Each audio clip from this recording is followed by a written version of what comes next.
Hoy vamos a descubrir los secretos de uno de los imperios más temidos y fascinantes de la historia, el Imperio Asirio.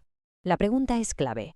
¿Cómo es posible que un reino más bien pequeño, en el norte de Mesopotamia, se transformara de repente en una superpotencia que dominó todo el mundo antiguo? Pues la respuesta está en una serie de secretos. Y los vamos a desvelar todos. Bien, vamos a por el primer secreto, que quizá es el más conocido de todos, su increíble máquina de guerra. Una fuerza que sinceramente parecía no tener rival. A ver, lo que tenemos aquí es un cambio de mentalidad absolutamente revolucionario. Antes de los asirios, los ejércitos eran algo temporal. Básicamente, granjeros que luchaban cuando no había cosecha. Pero los asirios dijeron, un momento, ¿y si tenemos soldados entrenando todo el año?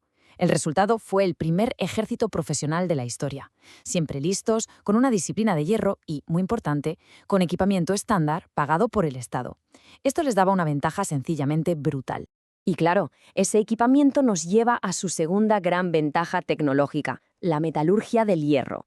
¿Qué es esto exactamente? Pues es la técnica muy avanzada para la época de trabajar el hierro.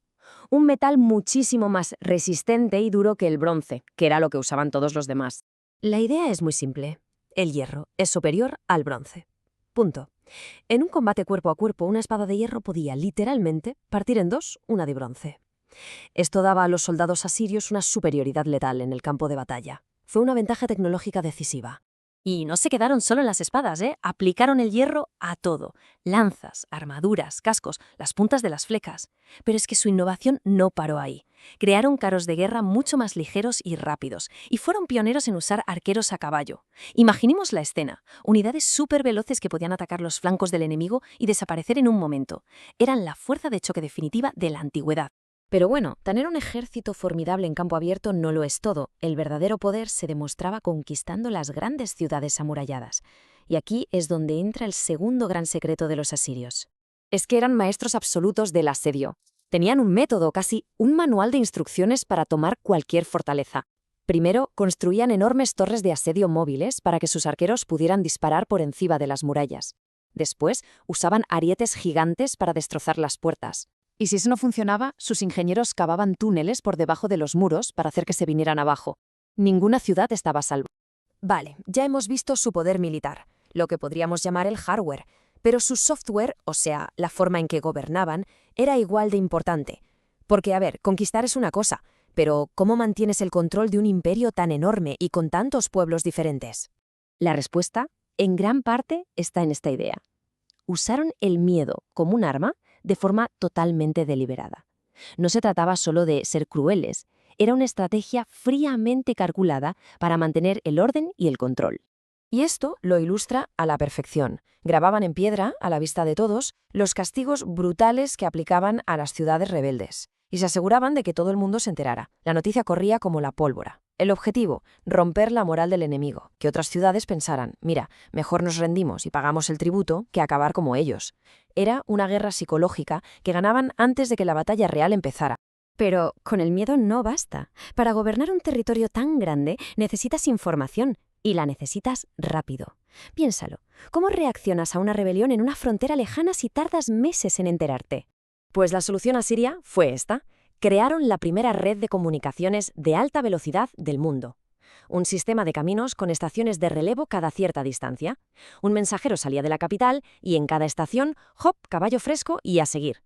Así, un mensaje que normalmente tardaría semanas en llegar podía cruzar el imperio en cuestión de días. Esto permitía al rey reaccionar casi en tiempo real. Fue, en esencia, el Internet de la Edad del Hierro.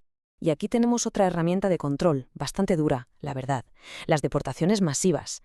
¿Qué quiere decir esto? Pues que cuando conquistaban a un lugar, a menudo movían a toda la población a otra parte del imperio. Al separarlos de su tierra, de sus raíces, rompían su identidad y su capacidad para organizarse y rebelarse. Y de paso, reubicaban artesanos y trabajadores expertos donde más falta hacían. Era una forma brutal, pero muy eficaz, de ingeniería social. Sería un error pensar que los asirios eran solo guerreros y ya está. Su legado va mucho, mucho más allá del campo de batalla. Ahora vamos a ver su otra cara, la de constructores, artistas y guardianes del saber. Su capital, Nínive, era la ciudad más impresionante de su tiempo. Tenía kilómetros de murallas, acueductos que eran una maravilla de la ingeniería para traer agua, jardines espectaculares y unos palacios decorados con relieves increíbles que contaban sus hazañas. Era, sin duda, el centro del mundo conocido. Y en el corazón de esta gran ciudad, el rey Asurbanipal tuvo una idea monumental: crear una biblioteca que contuviera todo el saber del mundo conocido hasta la fecha. Y no era una colección de libros cualquiera, era el archivo total del conocimiento mesopotámico. Como podemos ver, había de todo: literatura, incluida la famosa epopeya de Gilgamesh, pero también tratados de astronomía, de medicina, de leyes, textos religiosos, miles y miles de tablillas de arcilla que preservaron toda esa sabiduría para la posteridad. Un legado intelectual, vamos, incalculable. Pero claro, como todos los grandes imperios, incluso este gigante que parecía invencible, al final llegó a su fin. No fue por una sola razón, sino una tormenta perfecta de factores. El imperio estaba agotado económicamente después de tantas guerras. Empezaron a estallar guerras civiles por el poder. Y finalmente, sus enemigos, los pueblos que habían sometido durante siglos, vieron su oportunidad, se unieron y lanzaron un ataque coordinado y definitivo. El año clave es el 612 a.C. La gran capital, Nínive, fue conquistada y arrasada hasta los cimientos. Fue el fin del imperio asirio como la gran potencia que era, desapareciendo del mapa político con una rapidez que la verdad sorprende. Y esto nos deja con una última pregunta para reflexionar. El imperio cayó, sí, pero muchas de sus ideas perduraron.